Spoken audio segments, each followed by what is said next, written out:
Welcome to the Early Wedge Tuesday Best Bet Show. I am your host, Eric Cohen. Listen, last week we gave out a bunch of picks, and none of them were Scotty Scheffler on top. Whoops. In fact, in my storylines, didn't I say that we had to fade Scotty Scheffler because the tournament was overseas? Can we just forget about that? But I got to point it out. I mean, we're honest on this show. We have 2 weeks left in the PGA Tour regular season and 3 weeks of the playoffs, so we better hit some winners ASAP. Let's bring in the stars of the show right now. Let's do it. We have, from the early edge, one of the best golf handicappers that I know, Sia Nejad. From CBS Sports, one of the most entertaining golf writers, personalities that I know, it is Patrick McDonald. And then, should I say, one of the most seasoned, traveled, and also entertaining golf personalities that I know, Jason Sobel. Honored to be on with you guys once again. Sia, we're going to start with you. I said last week, Scotty Scheffler, we got to fade him onto the rest of the board. In hindsight, did we miss something, or did we just get beaten by the best player in the world, and that was that? Well, I'm not sure if Sobel missed that fact that you called him seasoned, which, of course, is a synonym for old. So, I don't know. You might take umbrage to that. Jason, do you have a response? I am 2 days away from a very big birthday milestone, so I am officially very, very old, yes. Happy early 25th. Yeah. Oh, thanks for the invite. Times two. Listen, so here's the thing. One thing I'll pat myself on the back for, I'll always pepper in patting myself on the back throughout an hour-long show. So we're starting early. I've been betting that without Scotty Scheffler market a lot. And it has actually paid off for me. Remember Harris English in the without Scotty market from some time ago. I almost hit Matt Fitzpatrick. I agreed with you, EC, in the sentiment that if it was really true open conditions and it was windy and rainy and all of those things, I don't know, maybe he wouldn't have won, but it just looks like he's going to win everything, So I just think the without market, this is a betting show. We just have to consider whether it's without the big four or without Scotty Scheffler. He's too good. He's on autopilot. And it's just one of those things over 4 rounds. The guy on autopilot that's better than everybody else is probably, not definitely, but probably going to end up winning. Patrick, when you look at a tournament like this, you and Sia and Sobel, all of you guys have thrived in these weaker events this year, picking these random winners, the Joe Highsmiths of the world, Carl Phillips, that type of thing. Do you get excited for an event like this, or are you just like, hey, it's time for the playoffs, I'm ready? This is a good one. I think I get excited for all the full field events, right? With the cut, you have so many different storylines. I feel like our show has been pretty unanimous in saying signature events with no cuts. Feel like they could be a little bit better. I like the Friday sweat, which of course we get this week. And excuse me, TPC Twin Cities, although these guys will probably get around 20 under, a lot of volatility with how much water there is, a lot of excitement down the stretch. I think back to Scott Piercy playing with one shoe and bogeying every single hole on the back 9 there, and Tony Finau coming out of nowhere and winning comfortably at this tournament, and a lot of playoffs too. You think about Matt Wolff in the first one also. So I think the 3M Open's pretty solid. It is, I will say, it kind of came up on me quickly the end of the season, where there's only 8 rounds left before the postseason. That I was a little surprised about. Yeah, it doesn't feel like it's almost football season here, which means the end of the golf regular season onto the fall season. Sobel, when it comes to the FedEx Cup, top 70 make the playoffs. How much are you paying attention to the guys who are 71 through 120 trying to get in? Is that kind of an angle for you going forward the next 2 weeks, or are we just going to skip that? No, I mean, we've seen over the past few years that motivation, where it's a good storyline coming in from a betting perspective. It usually doesn't play out like guys who are 74 on the list don't usually step up and go out and play their best golf with a week or 2 remaining. I mean, I'm sure there's going to be some shifting over the next few weeks, but it's not really going to get me more or less interested in the player based on where they stand in the FedEx Cup points list. All right, well, let's get into storylines because we're all across the board in storylines this week. It is time for the Storyline segment sponsored by 5 Hour Energy's new transfusion flavor, inspired by golf's unofficial cocktail. It has hints of grape, lime, and ginger. No alcohol needed. Head to your local retailer or 5hourenergy.com to order yours today. I'm playing in my golf league's playoff match on Sunday. It's going to be 111 degrees out here in Arizona. I am going to need a 5 Hour Energy. How's the game? The game is awful. I can't hit a ball off the tee. Right, if we could do, I mean, I know this is a betting show, but maybe afterwards, if you'd stay on and give me some tips, it's real bad, Patrick. I mean, I shot 87 on Sunday, but it was not a good 80. It was not a good 87. Dude, you're fine. It was you're not fine. I feel like we need an early wedge golf outing. Like Matt and Josh bring the cameras out with them. We produce a little something for the people, and like we go out there and have fun, make a lot of bets, and I think there'd be a lot of laughs. You see climbing on rocks and whatnot. Yeah, I'm going in the water yet again, just in front of you guys. Hey, Phoenix Open next year, my neck of the woods. It's no better time. I mean, I know it's Super Bowl week. No better time. All right, let's move on to storylines. Let's start with, you know what? I'm going to start with Patrick because you're going to go with the Ryder Cup. We've got, a few events to go here. And these standings, I was looking through this today, trying to figure out where to go. Who's on the bubble? Who's in? Who's out? Give us some opinion here. Yeah, I think there's three names I'm looking at this week in particular. Unfortunately, not going to be Wyndham Clark as one of them, but I'm looking at Mav McNeely, who's number 11 on this list if you're watching on YouTube. You got Sam Burns as well, who's 15th, I believe, and Chris Gotterup, a guy who went over to Scotland outside the top 150 in the OWGR and came back number 27 in the world. Talk about a very nice summer European vacation for the kid from New Jersey, and all of a sudden people are clobbering and trying to see if this guy could potentially be a U.S. Ryder Cup team member. So I'll pitch it back to you guys. You got to start one, you got to cut one, and you got to bench one. Out of those three guys, McNeely, Burns, and Gotterup for the U.S. Ryder Cup team. And I'm going to toss to Sobel first. I'm going to start Gotterup. Remember, this is not a popularity contest. It's not who deserves it, who's played better over the course of the year. Who's going to get us the most points? Give me a Northeast guy on a big ballpark. The guy eagles and birdies every par 5 out there. So that usually plays well in a Ryder Cup. I will sit Burns and bench or cut McNeely. There we go. Okay. EC, what about you? I'm going to start McNeely. He's been more consistent throughout the year. I know I don't mean to go opposite of Sobel here. Sam Burns is on the auto fade list for a reason, so we're going to cut him. And Gotterup, I need more than just links golf to show me something. Okay. Sia?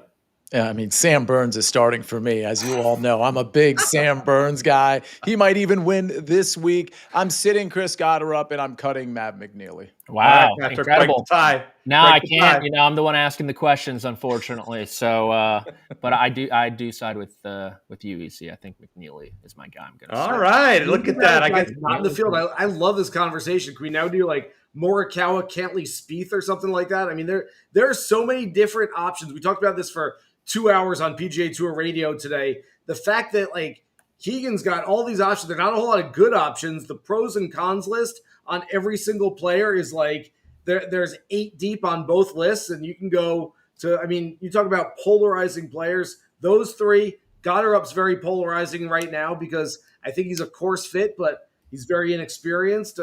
Patrick Reed is just a little bit polarizing, I think. There's a ton of names that you can look at right now and say absolutely yes or absolutely no, and you're not right and you're not wrong yet.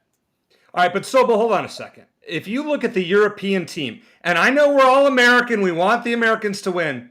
On paper, the European team looks much better. Yes. To me. Yep. See ya, Patrick. Anyone disagree here? I don't quite agree. Really? Why? Yeah, I think it's the European love's a little overblown right now, in my opinion. But look, keep on betting it down. Keep on betting it down. I get it. They're like, what, plus 150 at this point, something like that. Keep on betting it. I'm totally there. I'm going to wait until the competition comes around, and I'll probably bet U.S., hopefully closer to even money. All right, see you right now. If you were to put your money on the line on one side or the other, and take your where you live out of the mix here, U.S. or Euros? U.S. Sobel, you're with me on the European side, right? Yeah, I think it's a stronger team right now. I always say know what you're betting before you bet it. Mm-hmm. I'm not, as much as I like betting a futures bet, like I'm not betting on the Ryder Cup before we know who's actually on the teams. So I'd like to see who's playing before I know which side I'm betting on. As of right now, I will take Europe at a big plus money number, but it doesn't mean I'm like all in on Europe and think they're absolutely going to win. It's like when you try to bet against your favorite team in whatever sport, you just can't do it. This one I would stay away from and just bet individual matches because I can't be un-American. You can't. I don't know. All right, Sia, we're going to go on to you for this one. I brought this up before storylines. You love these type of tournaments to make some serious money. Yeah, I mean, it feels like an alt event, right? We have some big name players like your Sam Burns and Tony Finau, if we want to still consider him a big name, Wyndham Clark, who is emerging. But the rest of the field, for the most part, is a lot of guys you'd see at an alt event. And what have we done on this show with alt events? We hit Carl Phillips, me and Jason Sobel hit Carl Phillips in Puerto Rico at 70-1. 2 weeks ago, I hit William Mao at the ISCO at 70-1. So this is the type of thing where there's two competing sort of betting things going on here. I think there's a lot of volatility, which lends itself to picking an outright, of course, a long shot outright. But I also think there's some volatility in like the finishing position in matchup market, especially if the conditions are going to be so pristine and we're going to get a birdie fest. I think that brings a lot of other people, a lot of other golfers into the mix. So I do think for events like this, you have to watch out a little bit in the matchup department, maybe treat it a little differently in the finishing position market as well. But as far as outrights, now listen, I'm taking some short shots and a couple of long shots, but I do think this tournament lends itself for that like 30 to 100-1 range to be in play here. Sobel, speaking of 30 to 100-1 range, you have some facts to give us as far as the winning prices at this event. Yeah, EC, I like the top of the board this week. There's some players I think that are up there that have some decent win equity. That said, in 6 years of the 3M Open being played, you see it right there, 5 winners who have been 80-1 or longer, and four of those 6 winners that we have so far are big hitters. Wolf, Champ, Finau, Vegas, all go into the big hitter off the tee category. And so other than Finau, who's the field favorite pre-tournament, it's been guys from further down the board. I will say this much. If we look at the entire PGA Tour season, sort of like, you do for college bowl season where you do the confidence pools, I would say that 3M Open, at least for me, is very low down that confidence board. I would have a very small number next to this one because I ain't got a lot of confidence. So I'm going to sprinkle a few numbers further down the board, try to hit something. But this is not one where I'm going to go all out in the betting markets and say, I love this play. I love what's going on this week. Sobel, I thought the same thing. I'm trying to write columns for SportsLine. I'm like, I have no idea. I was waiting to see what you guys had. By the way, Tom McKibben. Don't admit that, EC. I came up with a good long shot parlay. That's why it's a $10 to win $1 million. I mean, it's a long shot parlay. And some props. I got those for you too. But as far as like, good thing that they didn't have me write the big column there with the pick the 5 winners, whatnot, because it was tough. I just didn't have strong conviction in any of these guys this week. By the way, so Sobel last week, Tom McKibben, I was all in. You convinced me on this show. I'm not going to fault you because we're going back to the well on Live this week, and I'll give a play out later. But man, you gave great logic. He just faltered on Friday. No argument there. Even worse. So I told you, we talked about last week, like how do you stay up and watch the Open? Do you stay up late? Do you wake up early? Do you DVR it? I usually stay up late anyway. It got to be about 1 o'clock, and I look at my watch. I'm like, 1:35 first tee time. Let me stay up for a little bit, and I'll watch. And first tee time comes out. Patrick Harrington hits the first shot. And lo and behold, Tom McKibben, who's my ladder play, is in that first group. And I'm like, well, not going to sleep now. Let's watch and see what's going on. Pulls one way left. Army Golf goes way right on the next one. Bogey's the first hole. Pars the par 5 second. Bogey's the third. And at 2:15 a.m. Eastern time on Thursday morning, I'm like, that's it. There's my week. I'm done. Shut it down. I lose. I mean, hey, at least you stayed up that late. I give you props for that. I'm going with my storyline. We have to fade the top of the odds board, right?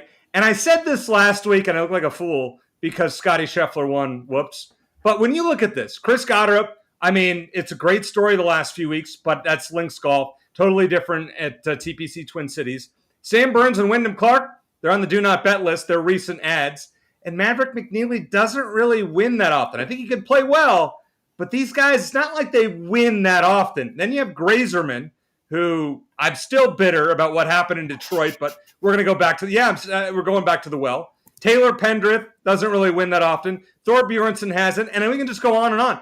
This is so unpredictable, but I am fading the top of the odds board, at least the top 4 this week before we go further into the show. All right. This was the Storyline segment sponsored by 5 Hour Energy's new transfusion flavor with as much caffeine as a premium cup of coffee and 0 sugar and a compact bottle. 5-Hour Energy is ready when and where you are, whether that be on the green or in the rough. So grab your crew, get your energy, and tee off with 5-Hour Energy's new transfusion flavor, available in stores or online at 5hourenergy.com. And once again, I will be using this on Sunday morning as I tee off in really, really hot weather. Just going to say that. I know you guys on the East Coast can't relate, but 111? Well, it's tough. I mean, it's a dry heat, guys. It's a dry heat. What can I say? Come to Orlando. All right. Let us move on to our first round leaders. I'm sorry if I froze there for a second. My internet sometimes has some fun. All right, it must be the heat. It's only like 103 here today, something like that.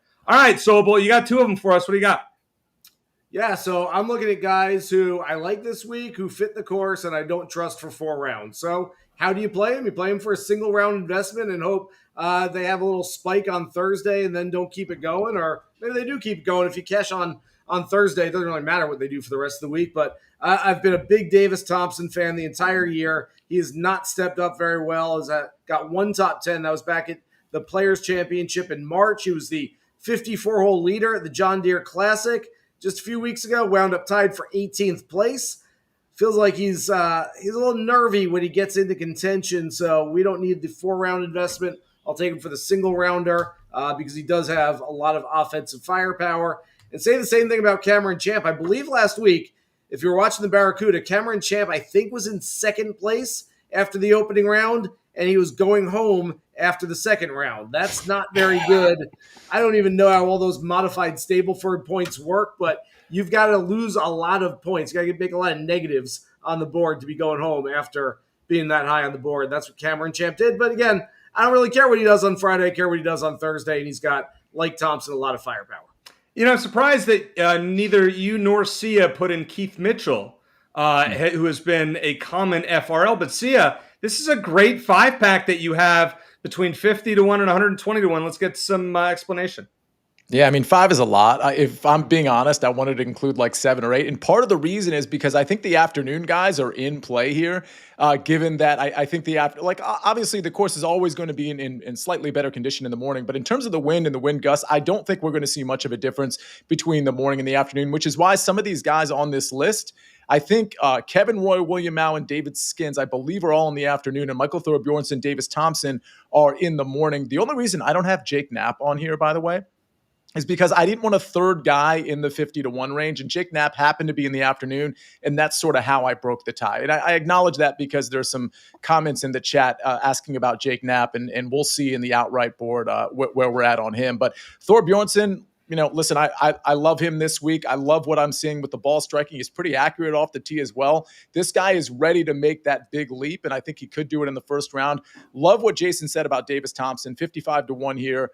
I don't trust him with the putter, but for a round, you don't really have to trust the guy for a putter. Or in round 4, like Jason was alluding to when he gets a little nervy, Davis Thompson really rates out well here. If you're looking for distance, he's got that. If you're looking for accuracy, he's got that. If you're looking for a birdie maker, an eagle maker, where you're going to have those opportunities here, he's got that as well. Kevin Roy, an absolute birdie maker. He was okay at the Barracuda, finished in decent position. He was one of my outrights last week at the Barracuda. 80 to 1 to fill it up for a round. Love that. William Mao, I'm just leaving my money on the table from the ISCO. We just saw him shoot a 61 9 under in round 4. So obviously he's capable. And there's a reason why I had him at the ISCO at 70 to 1, because I saw the potential for him to go low through 4 rounds, let alone 1. And then finally, David Skins. He was one of my outright ads last week before the tournament, before the Barracuda. This is a guy that can definitely get hot with the putter at times, and the ball striking has looked good. So he at 120 to 1, I do like. All right, Patrick, if you were to play anyone on this sheet, or on the screen for FRL, who would you pick? Let me do some computing really quickly. I do have a name circled though. Okay. And I just misspelled his name, but it is David Skins at 100, nice. 120 to 1. I like that one a lot. Let's go. 20 to 1. All right. Yeah. Patrick, get ready for the next segment. We're going to put you on. What did you do? It was like keep, cut, and start, bench, cut. Start, bench, cut. We're going to play PG version of of that other game that is played. Yes. Start, bench, cut. We'll see if I can remember those 3 words. We're going around the world after we hear from one of our sponsors. Here we go. The 2025 CBS Sports NFL schedule is here. 18 glorious Sundays. He's got his receiver touchdown. Filled with rematches. Oh, the play of the year. And rivalries. Touchdown, Bengals. Plus, plenty of superstar showdowns. And an epic matchup between the Chiefs and Cowboys on Thanksgiving. Clear your Sundays beginning September 7th for the NFL on CBS and Paramount Plus. I know this is a golf show, but I do have to put out that I had SportsLine. I put out an article where I predicted the result of all 285 NFL games this year, and I will say this, that Sia Nejad will absolutely love my Super Bowl matchup. What? You have Washington in there? At 65-1, I have Steelers over the Commanders. Who is it? It's somewhere that's fairly close to where you Baltimore live. over Washington. I mean, I'm not going to spoil it. You got to read the article if you're a SportsLine member. However, you can find that on different sports books at 65-1. Yes, Patrick. What is success for you, winning percentage wise? 285-0. I didn't go back Over 500. I did not go back and count how I did in the 285 last year. I will say this: I did pick the Eagles to win the NFC. So that was good enough to get at 6-1. Okay. That was good enough to okay. Yes, go ahead. What do you have my Steelers going? 9-8 because that's all they do every year. Pop out. But you're gonna get mad. They're gonna start 5-0 and go 4-8 the rest of the way.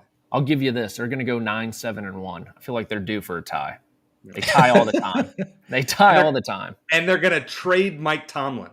They should have traded T.J. Watt. I'll tell you that much. Well, it's not my money, not your money. Let's hope they enjoy it. All right, let's get back to golf. Had to talk a little football. Listen, we like to have a little fun here. All right, Sobel, let's start with your around the world play. Sia and I have loved this season playing the top Canadian market, but we haven't recently. You are going to pick up on it this week.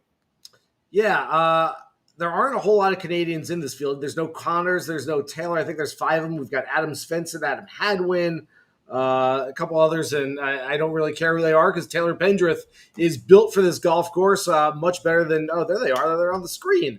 Mac Hughes and Ben Silverman are the other guys. Love Mac Hughes, one of my favorite guys out there, but Taylor Pendrith was playing some really good golf before he went overseas. This is a perfect golf course for him. I don't have him in the outright market or anything else, but top Canadian at plus 140 makes a ton of sense. And I'll get to my other play too.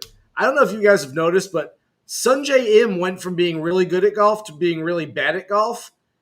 I don't know what's going on with him right now, but I am perfectly fine taking Kevin Yu as an underdog in that matchup and fading Sungjae here. Okay, that's fair enough. At even money, go ahead. See ya. Can I say something? So I have we're going to go through the whole list of all the bets we have. I actually have a round 1 matchup that I'm bringing to the early edge tomorrow morning. But because I already had 2 on this screen, I was just going to avoid it. Oh, we don't have the second one. I do have a second one on here. I'll say it verbally when we get there. But if we can get to, and it's going to be on the early edge tomorrow regardless. I don't think we can get to 40 likes, but if we can get to 40 likes, which it really isn't asking that much, I'll give it out on this show. I'm talking about the round matchup that I have for the early edge tomorrow. Okay. All right. Well, why don't you give us your pick around the world? We're going top UK and Ireland. You just talked about him at plus 330, David Skins. Yeah, so this one to me is about a 2 golfer race here. It's between Matt Wallace, who I got to admit has been striking the ball pretty well, and I believe the history here is pretty good as well.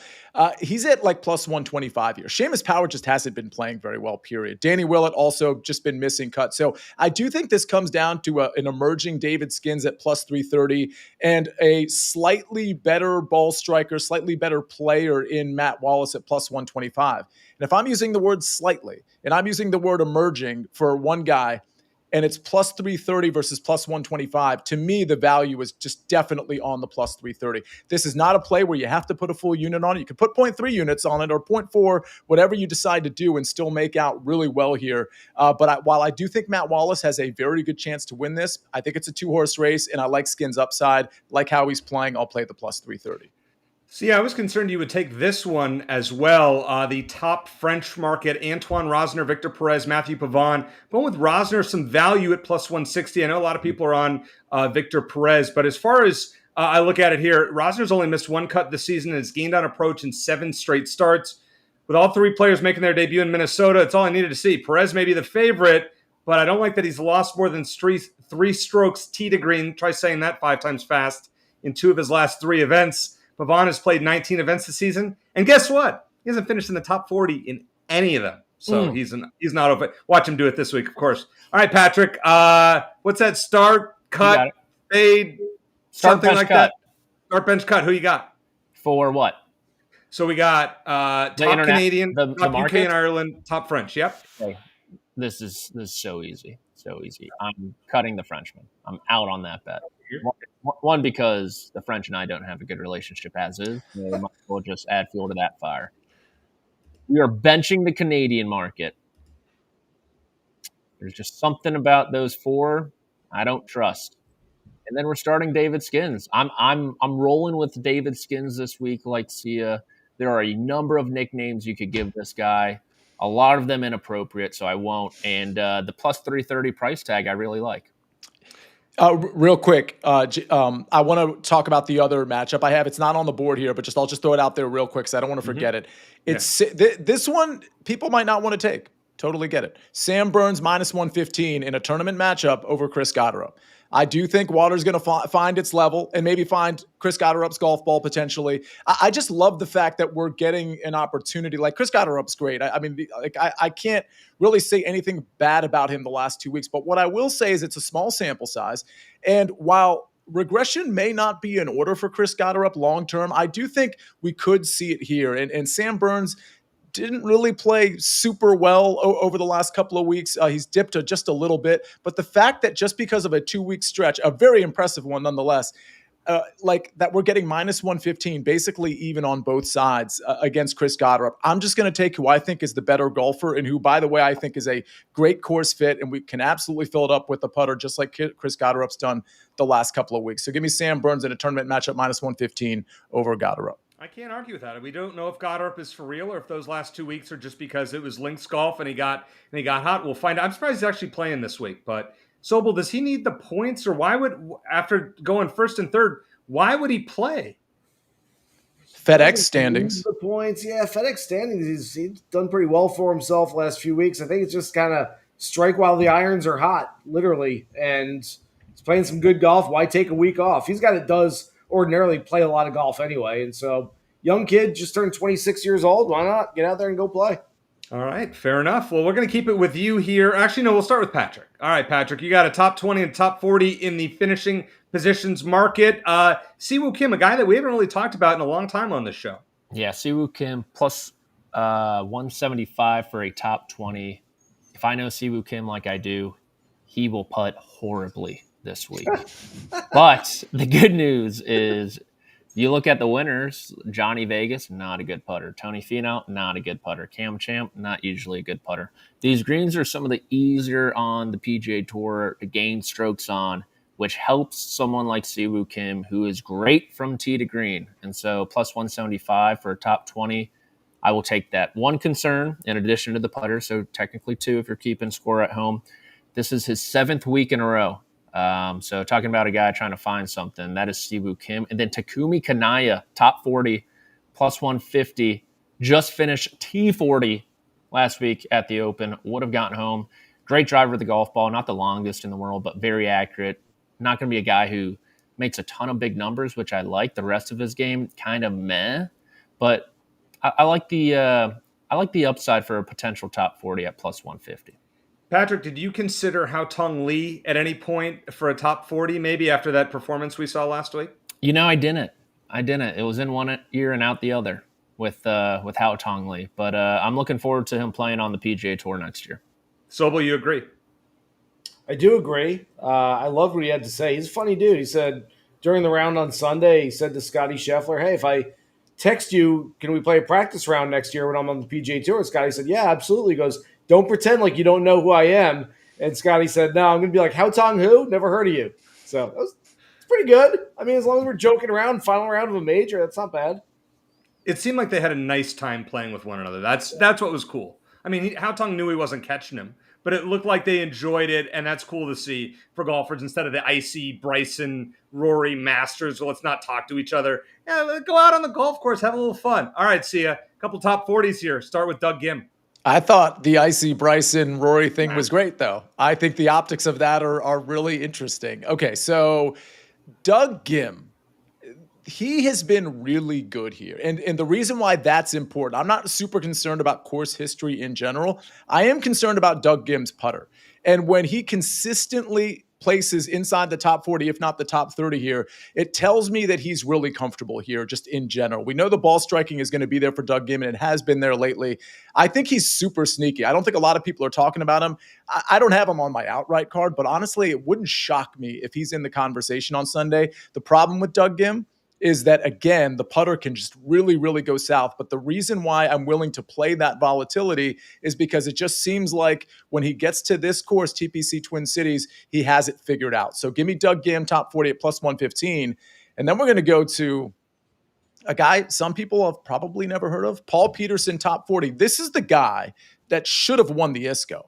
But William Mao with his 9 under Sunday just basically passed Paul Peterson. And even though Paul Peterson had a very solid final round, he ended up losing. The reason I love Paul Peterson is because he's extremely accurate off the tee, the most accurate in this entire field. He's not long at all. But his approach play, I think he's gained on approach in 5 measured events in a row. So the approach play can make up potentially for the lack of distance. And oh, by the way, he can absolutely pop with the putter. So I just think he's a very interesting name for the top 40 market. He's not going to win this tournament, but he's got moxie too. Like if you watch the ISCO down the stretch, I mean, I was certainly watching it, holding on to my ticket. This guy was just, every single putt looked like it was going to be good. He just has a certain confidence about him. I think plus 260 in the top 40 market. Again, we're not putting full units on this. And for this number, you don't even have to put a half a unit on it, but you can still have it pay off in a big way. Paul Peterson, top 40. Oh, put the full unit on there. Parlay it. Let's have a little fun here, Sia. All right, Sobel, you and I, we got to talk about this Max Grazerman love this week. I'm still bitter. I'm going to be bitter for years at what he pulled in Detroit, but we got to go back to the well these next 2 weeks, right? Yeah. Look, this is the time of year where Max Grazerman got really hot last year. We've already seen it a little bit this year.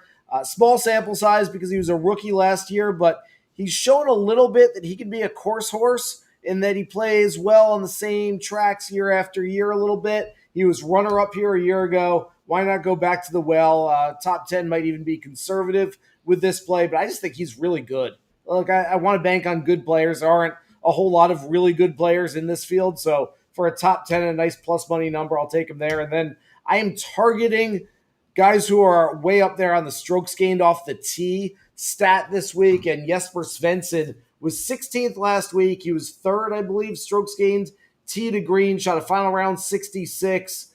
He's 10th on the PGA Tour in strokes gained off the tee this season. And I will take him for a top 20 this week. The guy is one of the more underrated drivers of the golf ball around. So earlier in the show, about 7 minutes in, Zach in the chat said if Jesper Svensson was here, he would smash that like button. Well, please follow Zach. And yes, I mean, hey, hey, you got to hit that like button. Make sure to follow the SportsLine. Who's saying he's not? He's just not a commenter, maybe.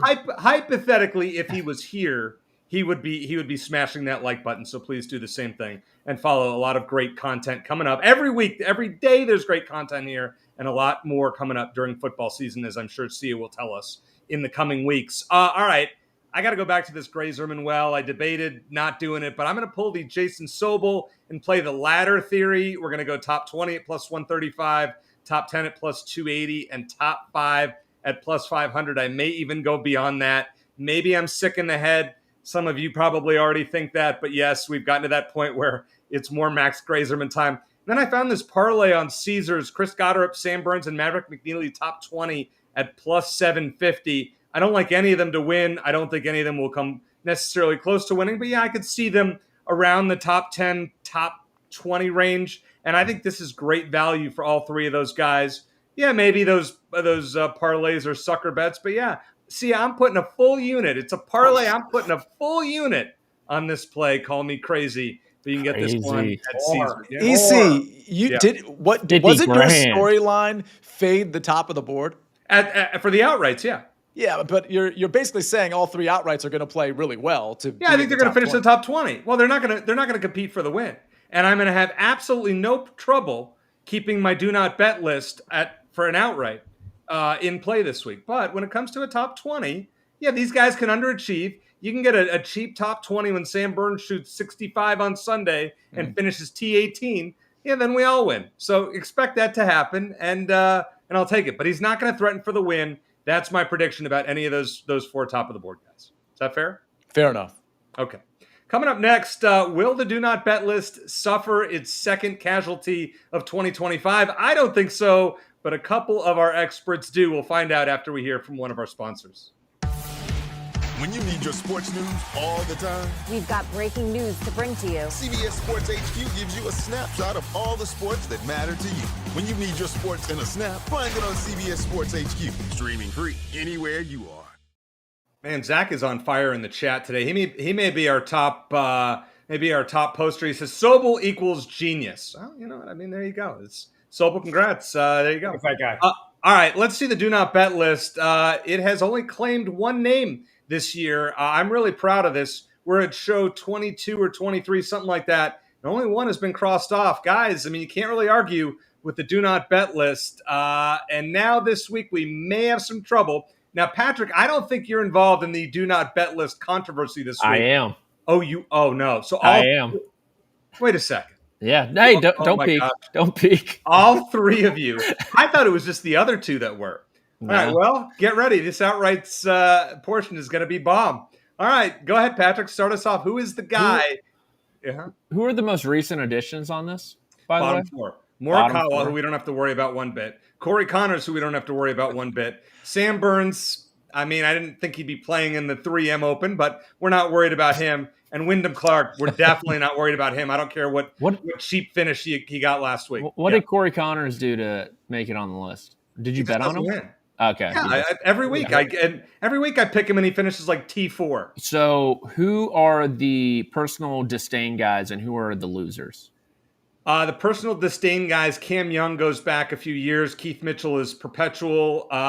Fitzpatrick gave me a little run, but he's not. He's just a guy that just falls short. I don't have anything against him. Cantlay, I really still mad about Riviera in 2024. That was awful.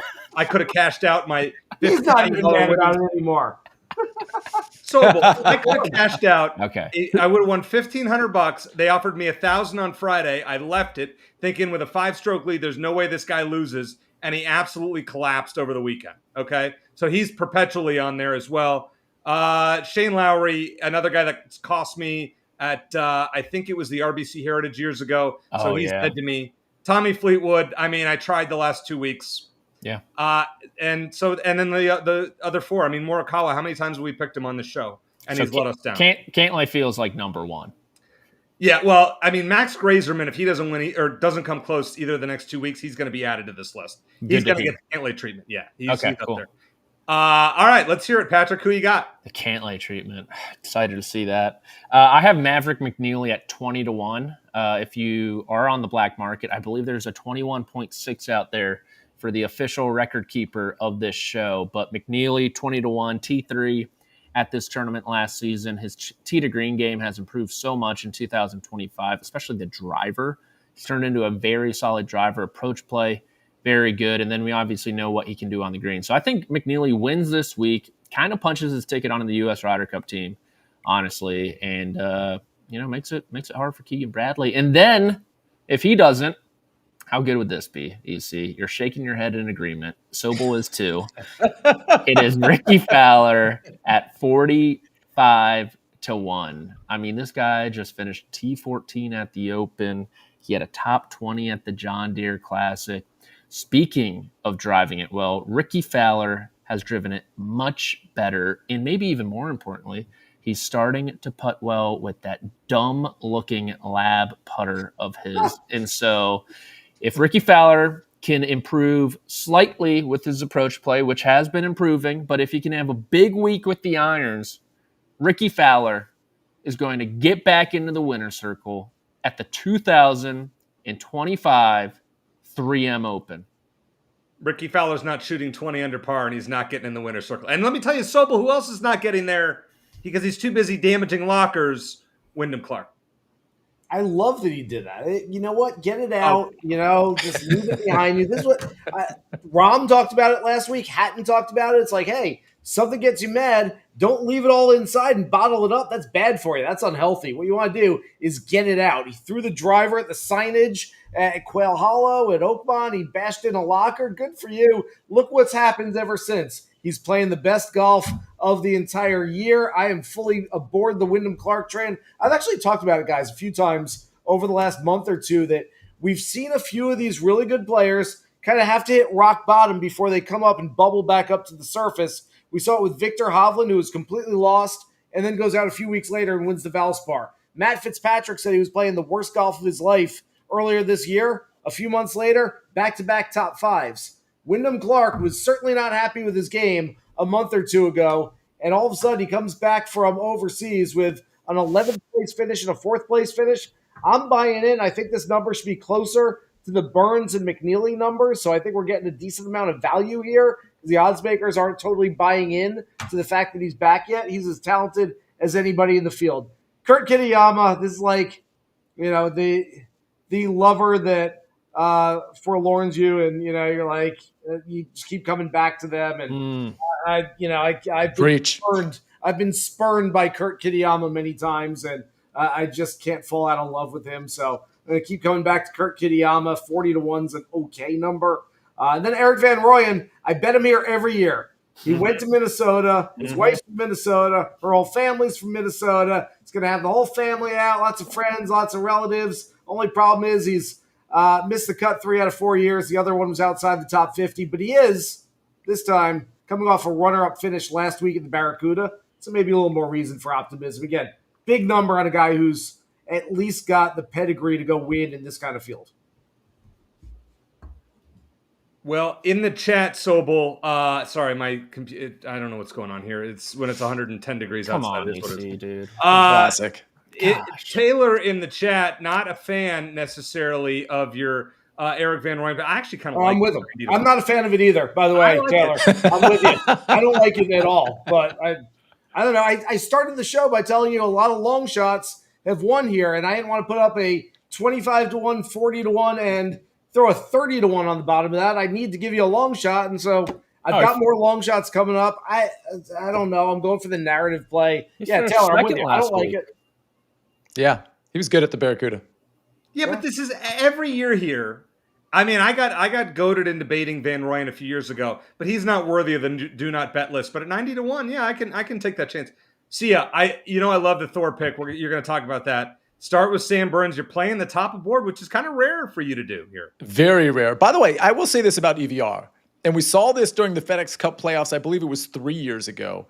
When he gets in a groove and when he gets hot, he just becomes a completely different golfer. So I don't know, maybe the Barracuda sparked something for EVR. Go ahead, Jason. By the way, sorry, just great story really quick. Spoke with Ryan Gerard on radio earlier today. Gerard said he had planned to last week because anything worse than double bogey is just a +2, I believe.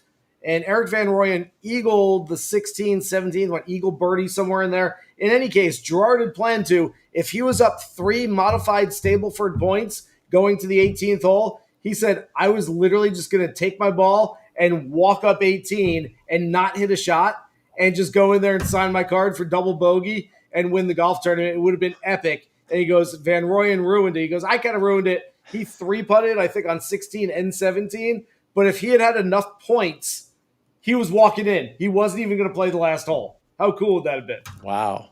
That's amazing. All right. Yeah, so Sam Burns for me, and I was considering, it was between Roy and Gerard last week for my short shot. I picked the wrong guy. I didn't think Gerard would be able to putt. So here we are. Sam Burns, I just think is the best golfer here. I don't want to take an 18-1 guy at this tournament, but I've been singing the praises of Sam Burns for, 4 to 6 weeks at this point. It would be kind of silly for me to be like, no, I'm not on who I think is the best golfer just because his number is short. It's long enough at 18-1 for me to like it. Michael Thorbjornsen was my first click of the week, Monday morning, maybe Sunday night. 35-1. You might have been able to get him at 40-1. I just love his talent. I mean, in these types of events, playing the talent is a really smart thing to do. And his ball striking has been great. He's accurate off the tee. He's long. He's all those things that can get him in position to score. And you're definitely going to need to score here. Jake Knapp, also a guy at 40-1. It's a little bit of a short number for Jake Knapp. Usually we like to play him in the 55 to 60-1 range. But another guy that if he's on with the ball striking, which sometimes can happen, he can really pop with approach and with the putter. He could absolutely be in the mix. And one thing we know about Jake Knapp is he's not afraid of the moment, and he can absolutely close. So those are my 3 primary outrights here. EC, what do you think about that? You know what? This is what happens when I didn't. I left it on Wi-Fi and did not plug in the. Yeah, that'll do it. This Rookie. This is my fault, and I wasn't going to leave the show. And I figured it would only happen once or twice. It's just not my day today. But I'll tell you, Kevin in the chat, he likes my picks. So hey, I'm going with it. He says EC nailed it this week, like all 3. Grazerman we talked about. We're going back to the well there. Thor Bjornsson, Sia talked about. I heard some of that before. Of course, my computer bugged out. How about Matty Schmid? I don't think I put an 80-1 in this column all year, but I think we're due. Matty Schmid almost cost. What was the week that he? Oh, it was when Ben Griffin won, right? And Schmid chipped in on 18. So he has finishes of T20 and T12 here, and that was in previous years where his form coming in wasn't nearly as good as it's been this season. Has 5 top 10s in 2025. Continues to thrive with his game off the tee. If he can putt really well, last year he gained, I think it was a couple strokes, and the year before a couple strokes. If he can gain 4+ this week at TPC Twin Cities, I think we're going to be alive to something at 80-1 going to the final round. Just kind of a feeling. Go ahead, Sobel. Yeah, can I make an admission right here, live on the show? Mm-hmm. Yeah. I know it's my job to cover golf. I know a decent amount about it. I do not know the difference between Matty Schmid and Matty Schwab. I just like to let everyone know Matthias that. Schwab. Yes, they might be the same person. Matthias Schwab, he's sponsored by Red Bull. Yeah, Is he still playing golf? Yes, he was in a tournament. He was the flat min in DFS, literally 6,000 just like 2 weeks ago. And I said it on the DFS show. I was like, Matthias Schwab, we used to take in like the low 7Ks a couple of years back. What happened? Was that Matty Schmid? This is. Are you sure that wasn't Schmid? This is a brutal record. He's 205th on the DP World Tour. He has, let's see, in 2025, he has played in 19 tournaments. And the results beginning in January 19th, cut T36, cut T71, cut T64, cut T61. Back on the PGA Tour for the Isco and Barracuda, cut. Okay, so what are the chances that EC accidentally clicks on Schwab instead of Schmid this week? So I then I may not know how to plug in my computer properly, but I know how to click the golfer I know how to do that right. It's like, you know, when you go bet the horses, I'm the one that always has to type in my own numbers. I don't want somebody to do it. If I'm going to make a mistake, I'll own it. I don't need somebody else pressing the wrong button for me. You know, when you go up to the window, everything. Okay, that's beside the point. Real quick. I know we're already running late. Do you guys like whenever you've played the lottery, do you like submit your numbers, or do you just have them printed out like Powerball or something? They just print it out and they hand it to you. I don't Random. submit. Not playing lottery. It's too much. It takes too much time. Parlays, not special. Yeah, fair Speaking enough. of parlays, okay, we have some good ones here. At least I do. See, I don't know. Did you put one in? I didn't. Not this week. Oh, I'm disappointed. We didn't get a long shot parlay from Sia. But all right, Patrick, you gave us a guy. Speaking of long shots, 150-1 with Tristan Lawrence. Okay, so before I talk about him, what is your record for the Jacksonville Jaguars this year? 8-9. What? That's way too many wins. 8-9. Maybe not. Maybe that's fair, actually. Liam Cohen, I get it. Yeah, 8-9. What, do you disagree with? You don't like that, Patrick? Not going well for you? Is he frozen now? No, I don't know. At least it wasn't me. So, oh, he's back. No, yeah. Were you guys hearing me? I was No.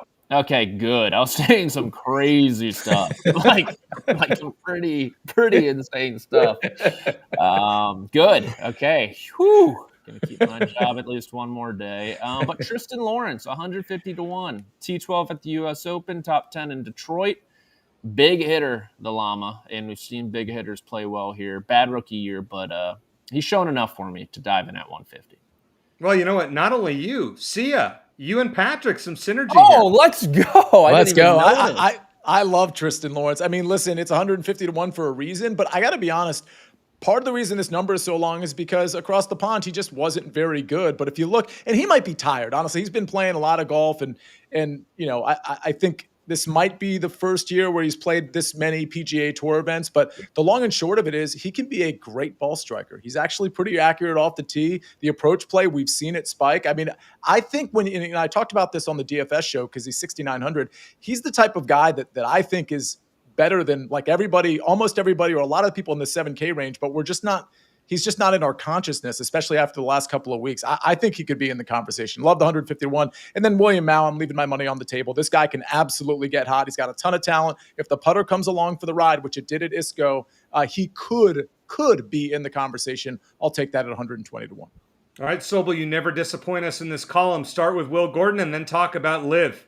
Yeah, by the way, I've been on Tristan Lawrence a handful of times recently, so I like that play from both of you guys. Will Gordon is a guy who needed Michael Kim to miss the cut at the John Deere just to keep his card. The only reason he's playing is because Michael Kim 3-putted late in the second round, and he got enough points to keep his card off a medical exemption.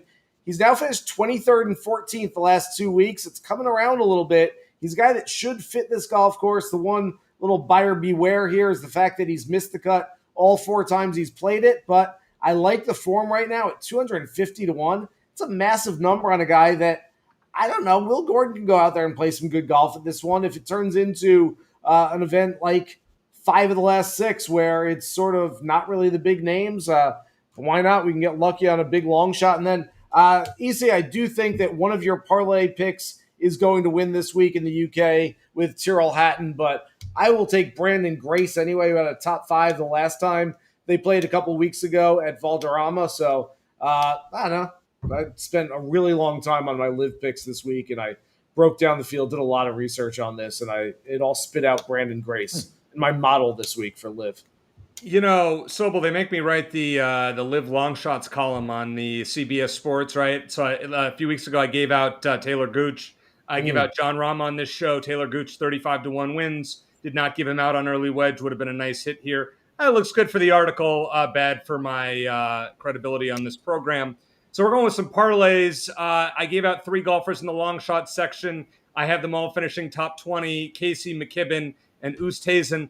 So, Patrick, how do you pronounce David's last name? Because I thought it was Puig, and then I heard on the live, can you, Sobel or Patrick, can you help me here?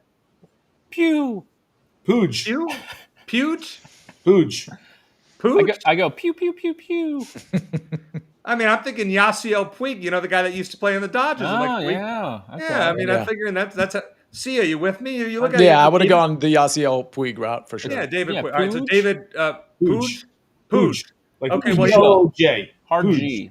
There's been 9 live tournaments this year, and Mr. Puig has finished in the top 20 in all 9 of them. So that feels like a free square. And then I like Hatton or DeChambeau to win outright. John Rahm won here last year. DeChambeau finished, I think, T11. Hatton was T2. I like the first parlay at 40, almost 45 to 1, better than the second at 66 to 1, which is DeChambeau outright, Rahm top 5, and then Puig, Casey, McKibben, and Oosthuizen top 20.